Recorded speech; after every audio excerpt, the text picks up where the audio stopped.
بسم اللہ الرحمن الرحیم۔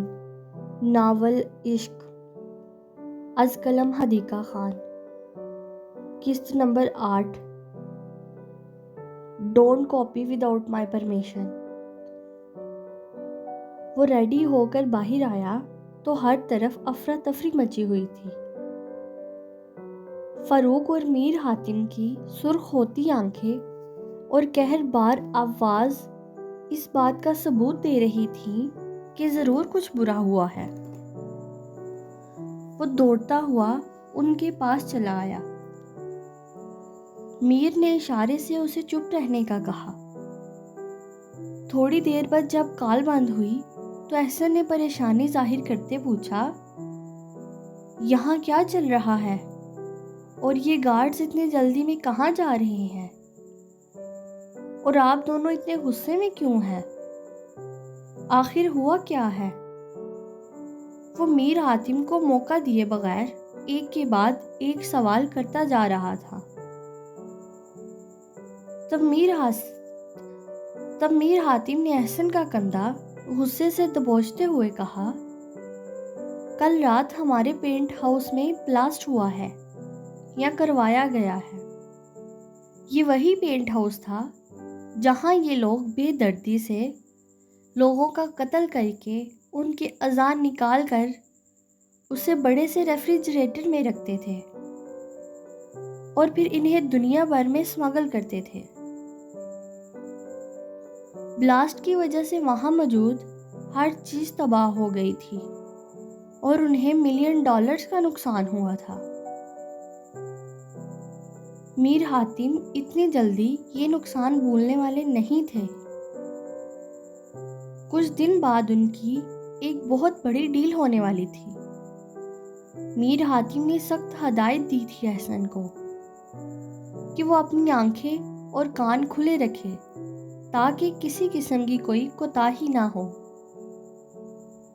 پر جب سے مہر پاکستان گئی تھی، احسن خود کو ہی فراموش کر بیٹھا تھا اور نہ ہی اسے یہ یاد تھا اسے کچھ ذمہ داری دی گئی ہے۔ آج احسن کی لاپرواہی کی وجہ سے انہیں $ملین کا نقصان ہوا تھا، جبکہ میر حاتم کے احسن کو بار بار سمجھانے کے بعد کہ وہ کچھ دن مہر کو اپنے دماغ سے نکال دے اور کام پر دھیان دے، پر وہ پھر بھی باز نہ آیا اور ہر وقت بیٹھ کر مہر کا سوگ مناتا رہا۔ میر حاتم کا بس نہیں چل رہا تھا کہ وہ احسن کو اپنے ہاتھوں سے قتل کر دے۔ تمہیں ایک ذمہ داری سونپی تھی میں نے، ایسے نبھاتے ہیں ذمہ داری؟ وہ بری طرح احسن پر دھاڑے تھے، جبکہ کندھا ابھی بھی دبوچا ہوا تھا۔ میں تمہیں کچھ ٹائم میں اپنی جگہ بٹھا کر اٹالین مافیا بنانا چاہتا تھا تاکہ تم پورے اٹلی پر راج کرو۔ ایسے کرو گے تم راج؟ ایک لڑکی کے چکر میں تم نے اپنے قدم کیا پیچھے کیے، ہمارے دشمنوں کو موقع مل گیا۔ نہیں تو کہاں تھی آج سے پہلے کسی میں ایسا کرنے کی جرت؟ احسن کے کندھے کا خون رک رہا تھا میر حاتم کی گرفت میں، ٹھنڈے پسینے چھوٹ رہے تھے۔ اگر تھوڑی دیر اور میر حاتم اسے دبوچے رکھتے تو شاید ان کی انگلیاں احسن کے کندھے کے اندر گھس جاتی۔ اس کا حال بے حال ہوتے دیکھ کر انہوں نے اپنے ہاتھ کی گرفت ڈھیلی کی اور اس کے کندھے سے ہاتھ ہٹایا تو وہ لڑکھڑا کر زمین پہ جا گرا۔ تم سے ایسی احمقانہ حرکت کی امید نہیں تھی مجھے۔ تم نے میرا بھروسہ توڑ دیا۔ تمہارے باپ سے بڑھ کر میں تم پہ بھروسہ کرتا تھا، تمہیں لائق سمجھتا تھا۔ وہ ابھی بھی غصے میں احسن کو صلواتیں سنانے اور ذلیل کرنے سے باز نہیں آئے تھے۔ فاروق کی کال بند ہو چکی تھی اور وہ یہ سب سامنے سے دیکھ رہے تھے۔ پھر میر حاتم کے پاس آتے ایک نظر احسن پر ڈالی اور کھا جانے والی نظروں سے اسے دیکھا۔ جو پہلے ہی شرمندگی کے باعث نظریں نیچے کر کے زمین پر بیٹھا تھا۔ ہاتھ بڑھا کر اسے اٹھایا تو اس نے بھی باپ کا ہاتھ تھام لیا۔ میر آؤ بیٹھو، بیٹھ کے بات کرتے ہیں۔ وہ تینوں ہی حال میں موجود تھے، پھر اپنی اپنی جگہوں پر بیٹھے۔ فاروق نے تحمید باندھی اور ایک گہرا سانس ہوا میں خارج کرتے کہا، روٹھا۔ روٹھا کا نام سن کے احسن کو جیسے اپنے کانوں پر یقین نہ آیا ہو، اس لیے پھر پوچھا، کس کا نام لیا آپ نے بابا؟ فاروق نے پھر دہرایا، روٹھا، یہ سب کرنے والا روٹھا ہے۔ یہ نام فراموش کرنا اتنا آسان نہیں تھا۔ میر حاتم نے غصے سے اپنی ہتھیلیاں مس لیں۔ روٹھا ایک امریکن کمانڈر تھا جسے ٹرین ہی میر حاتم جیسے گینگسٹر کا صفایا کرنے کے لیے کیا گیا تھا۔ گزشتہ سال میر حاتم نے اپنی 50ویں برتھ ڈے پر پورے اٹلی میں موجود چھوٹے بڑے گینگسٹر، سمگلرز اور وہ جو نئے نئے ان سب میں شامل ہو رہے تھے ان سب کو بلایا تھا، لیکن ان میں ایک ان انوائٹڈ گیسٹ بھی تھا جو اٹلی کے لوگوں سے بہت مختلف تھا۔ وہ ان سب میں الگ ہی پہچانا جا رہا تھا اپنے نقوش اور لمبی چوڑی جسامت کے باعث۔ وہ اور اس کی ٹیم کافی ٹائم سے میر حاتم کی ہر حرکت پر نظر رکھے ہوئے تھے، اور آج وہ یہاں اسے قتل کرنے کے ارادے سے ہی آیا تھا۔ میر حاتم کے پاس آتے ہی اس کی طرف دوستی کا ہاتھ بڑھاتے کہا، میں تمہارے گینگ میں شامل ہونا چاہتا ہوں۔ میں نے سنا ہے کہ تم ہی اٹیلین مافیا ہو۔ احسن کو اس کی حرکتیں کچھ مشکوک لگیں، کیونکہ وہ دکھنے میں کافی لمبا چوڑا تھا اور یہاں کا بھی نہ تھا۔ تلاشی اس کی پہلے ہی اچھی طرح لے لی گئی تھی۔ میر حاتم نے فی الحال اسے پارٹی انجوائے کرنے کا کہا، باقی باتیں بعد میں کریں گے۔ جبکہ میر حاتم کے پینٹ ہاؤس کے باہر کچھ فاصلے پر مختلف ایجنسیز کے لوگ تھے۔ وہ آج پوری تیاری کے ساتھ انہیں ختم کرنے کے ارادے سے آئے تھے۔ احسن کی نظر روٹھا پر ہی مرکوز تھی۔ سب پہلے سے ہی پری پلان تھا۔ اس کے اندر جانے کے ٹھیک 10 منٹ کے بعد روٹھا نے اپنے ہاتھ میں جو گھڑی پہنی تھی اس میں ایک ٹریکر ڈیوائس پہلے ہی فکس کر دی گئی تھی۔ اسے بس سائیڈ میں موجود اس بٹن کو پریس کرنا تھا۔ پوری فورس اسی کے انتظار میں تھی کہ جیسے ہی روٹھا سگنل دے گا وہ لوگ اٹیک کریں۔ ٹھیک 10 منٹ بعد ایسا ہی ہوا۔ اس کے سگنل دیتے ہی بڑی ہوشیاری سے اس حال میں ایک گیس بم پھینکا گیا۔ میر حاتم کے کاٹنے ہی والے تھے کہ اچانک دھواں پھیلنے لگا۔ لوگ بری طرح ہانپنے اور کھانسنے لگے، اور پھر اچانک فائرنگ شروع ہو گئی۔ ہر کوئی اپنی جان بچا کے بھاگنے میں لگا تھا، کیونکہ ان سب کے ویپنز پہلے ہی ان سب سے لے لیے گئے تھے۔ اس افراتفری کا فائدہ اٹھاتے روٹھا نے ایک ایجنٹ سے گن لی جو پہلے ہی وہاں موجود تھا، اور سیدھا میر حاتم کی طرف بڑھا، اور ایک ساتھ 2 گولیاں میر حاتم کے سینے پر چلا دیں۔ پر وہ گولیاں فاروق نے اپنے کندھے اور ایک گولی اپنی کمر پر کھا لی، میر حاتم کے آگے آ کر۔ بدقسمتی سے اس گن میں 2 ہی گولیاں موجود تھیں۔ احسن نے اندھا دھند اس پر گولیوں کی بوچھار کر دی۔ 4 گولیاں روٹھا کے جسم میں جا لگیں۔ ایک اس کے کندھے کو چیرتے ہوئے نکل گئی اور 3 سینے پہ لگیں اور وہیں زمین بوس ہو گیا۔ چاروں طرف گولیوں کی آوازیں، گیس جس کی وجہ سے نہ ٹھیک سے کچھ نظر آ رہا تھا نہ سانس لیا جا رہا تھا۔ احسن نے باپ کو کندھے پر ڈالا اور فوراً میر حاتم کے ہمراہ بیسمنٹ سے ہوتا ہوا باہر نکل گیا۔ بیسمنٹ میں ایک خفیہ سرنگ بنائی گئی تھی جو کافی بڑی تھی، جس کا کسی کو علم نہ تھا، اور اس کا دروازہ ایک پرانے سے چھوٹے سے گھر میں جا کر کھلتا تھا، جس میں ضرورت کی ہر چیز پہلے سے ہی موجود تھی اور باہر ایک گاڑی کھڑی تھی۔ وہ لوگ وہاں سے بھاگنے میں کامیاب ہو گئے تھے۔ فاروق کو ہاسپٹل لے جانے کی بجائے وہ لوگ حویلی لے آئے، جس کا ایک کمرہ پہلے ہی سے ہاسپٹل میں تبدیل کیا گیا تھا، اور ایک ڈاکٹر بھی وہاں ہر وقت موجود رہتا تھا۔ جو کام ان کا تھا گولیاں لگنا تو معمول کی بات تھی۔ کچھ ہی دیر میں فاروق کی دونوں گولیاں نکال لی گئیں۔ وہ زندہ تھا پر بے ہوش تھا۔ یہ پہلی دفعہ نہیں تھا جب میر حاتم پہ چلنے والی گولی فاروق نے خود پر کھائی تھی۔ پہلے بھی کئی مرتبہ وہ ایسے کر چکے تھے۔ خود کی جان سے زیادہ عزیز انہیں میر حاتم کی جان تھی۔ احسن کی آنکھوں میں لہو اترا ہوا تھا۔ میر حاتم کے لاکھ بار منع کرنے کے بعد بھی وہ اپنے ساتھ گارڈز کی پوری فوج لے کر پینٹ ہاؤس پر جا پہنچا۔ منظر کچھ یوں تھا کہ وہاں پر موجود تمام تر لوگ مارے گئے تھے۔ کوئی زندہ نہیں بچا تھا۔ ہر طرف خون کی ندیاں بہہ رہی تھیں۔ وہ وائٹ پینٹ ہاؤس خون میں رنگا ہوا تھا۔ ایجنسیز کے تمام لوگ وہاں سے جا چکے تھے۔ اب لاشوں کا ایک ڈھیر وہاں موجود تھا۔ احسن کو کسی سے غرض نہیں تھی۔ وہ تو بس اس کی لاش اپنی آنکھوں سے دیکھنا چاہتا تھا، جسے اس نے 4 گولیاں ماری تھیں۔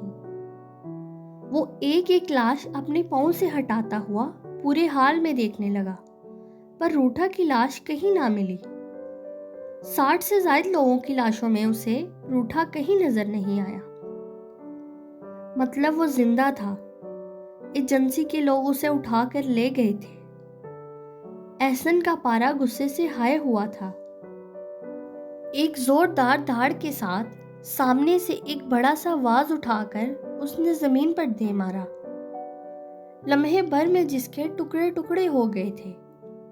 پھر ایک نظر سامنے پڑی لاشوں پر ڈال لی۔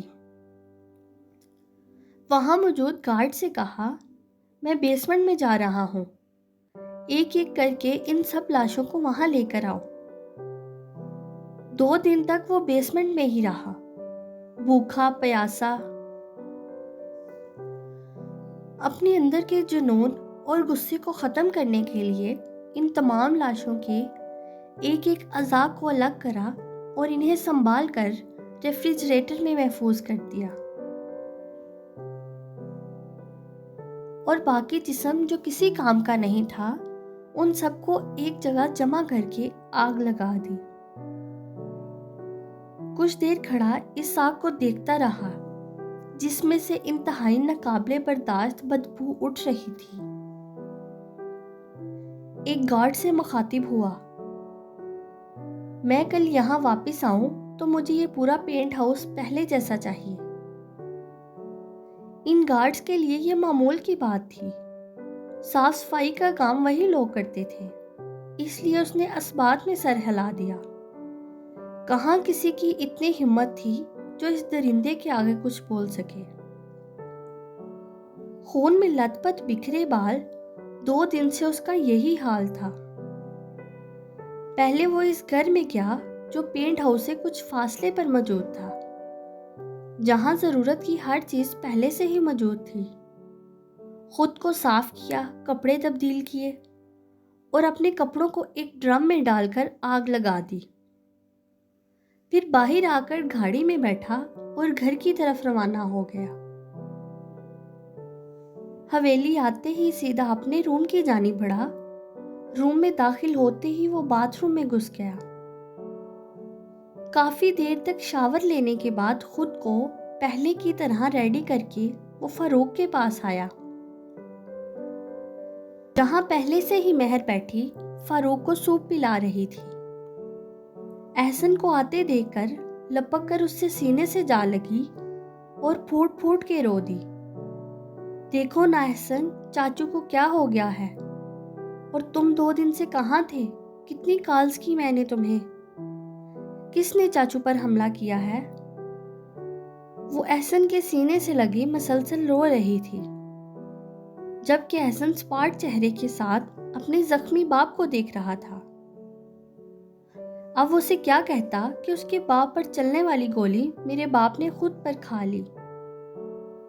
کچھ دیر بعد خود سے الگ کرتے اس کے آنسو پوچھے، پرنسس میں ہوں نا، میں اسے ڈھونڈ نکالوں گا جس نے بابا پر گولی چلائی ہے۔ تم پریشان نہ ہو، میں پلاتا ہوں بابا کو سوپ۔ وہ اسے بڑے پیار سے پچکار کر اس کے آنسو پوچھتے مہر کو اس کے روم میں بھیج کر فاروق کے پاس آ کر بیٹھا۔ فاروق جانتے تھے کہ وہ 2 دن سے بیسمنٹ میں تھا اور کیا کر رہا تھا۔ اس سے پہلے وہ کچھ کہتے احسن بول پڑا، کب تک؟ آخر کب تک؟ آپ میر حاتم کی جان کے محافظ بنتے رہیں گے؟ آپ کو آپ کی جان کی کوئی فکر نہیں ہے؟ آپ کو میری کوئی فکر نہیں ہے؟ آپ کے لیے صرف آپ کا دوست ضروری ہے، بیٹا نہیں۔ آنکھوں میں نمی تیرنے لگی تھی، وہ روحانسا ہو گیا تھا۔ وہ رونا نہیں چاہتا تھا، اس لیے بار بار اپنی آنکھوں کی نمی کو اپنے ہاتھوں کی پشت سے بے دردی سے رگڑ کر صاف کر رہا تھا۔ فاروق کے ایک ہاتھ میں ٹرپ لگی تھی، کمزوری کے باعث وہ بمشکل بول پا رہے تھے۔ دوسرے ہاتھ سے احسن کے ہاتھ پر اپنا ہاتھ رکھ کے اسے ہلکا سا تھپتھپایا اور اسے مسکرا کر دیکھا تو وہ اپنے باپ کے سینے سے آ لگا۔ ایک آنسو ٹوٹ کے چہرے پہ پھسلا۔ بابا، میں ان سب کو اپنے ہاتھوں سے ختم کروں گا جن کی وجہ سے آپ کی آج یہ حالت ہے۔ فاروق سے الگ ہوتے آنکھوں میں انگارے بھرے گمبھیر لہجے میں باپ سے گویا ہوا، اور احسن اپنی کہی بات پر کھڑا اترا۔ اس نے ایک ایک کر کے ان سب لوگوں کو ختم کر دیا تھا جو بھی ان سب میں ملوث تھے۔ یہ کرتے کرتے اسے 6 ماہ گزر چکے تھے۔ فاروق اب بالکل ٹھیک ہو گئے تھے۔ وہ پاگلوں کی طرح روٹھا کو ڈھونڈ رہا تھا، پر اس کی کوئی خبر نہیں تھی۔ جن جن ایجنسی کے لوگوں کو وہ مارتا، ان سے پہلے روٹھا کا پوچھتا اور جواب نہ ملنے پہ انہیں بے دردی سے قتل کر دیتا۔ وہ اسے بھولا نہیں تھا، اسے ڈھونڈنے کی ہر ممکن کوشش کر رہا تھا۔ پینٹ ہاؤس کی سیکیورٹی پہلے سے زیادہ سخت کر دی گئی تھی، اور کل رات وہاں بلاسٹ ہو گیا اور پورا پینٹ ہاؤس تباہ ہو گیا۔ آج پورے 1 سال بعد اس نے فاروق کے منہ سے روٹھا کا نام سنا تھا، جسے وہ پچھلے 1 سال سے ڈھونڈ رہا تھا۔ احسن کے جسم کا خون کھولنے لگا تھا۔ وہ پیر پٹکتا غصے سے کھڑا ہوا اور بری طرح دہاڑا۔ جانتا تھا کہ وہ زندہ ہے۔ اس بار میں اسے اپنے ہاتھوں سے قتل کروں گا۔ اس کی آنکھوں میں لہو اترا ہوا تھا۔ احسن اس کے اتنے ٹکڑے کرنا کہ اس کے جسم کو کوئی جوڑ نہ سکے۔ میر حاتم کے کہنے پر احسن نے انہیں دیکھا اور سر جھکاتے حکم کی تعمیل کی۔ احسن باہر کی طرف بڑھنے ہی لگا تھا کہ ایک بار پھر فاروق کا فون رنگ کیا تو اس کے قدم وہیں تھم گئے۔ فاروق نے فون اٹھاتے کان سے لگایا۔ فون کی دوسری جانب کون تھا اور فاروق سے کیا بات کر رہا تھا؟ میر حاتم اور احسن دونوں ہی تجسس سے فاروق کے جواب کے منتظر تھے۔ اسے یہاں لے آؤ حویلی میں۔ جب اتنا کہہ کے فاروق نے فون بند کر دیا۔ کسے لے آؤ؟ کون آ رہا ہے؟ میر حاتم نے پوچھا۔ روٹھا کے ساتھ مل کر جس نے ہمارے پینٹ ہاؤس میں بلاسٹ کیا ہے، اسے ہمارے آدمیوں نے پکڑ لیا ہے۔ البرٹو نام ہے اس کا۔ وہ ایک امریکن اسپائی ہے۔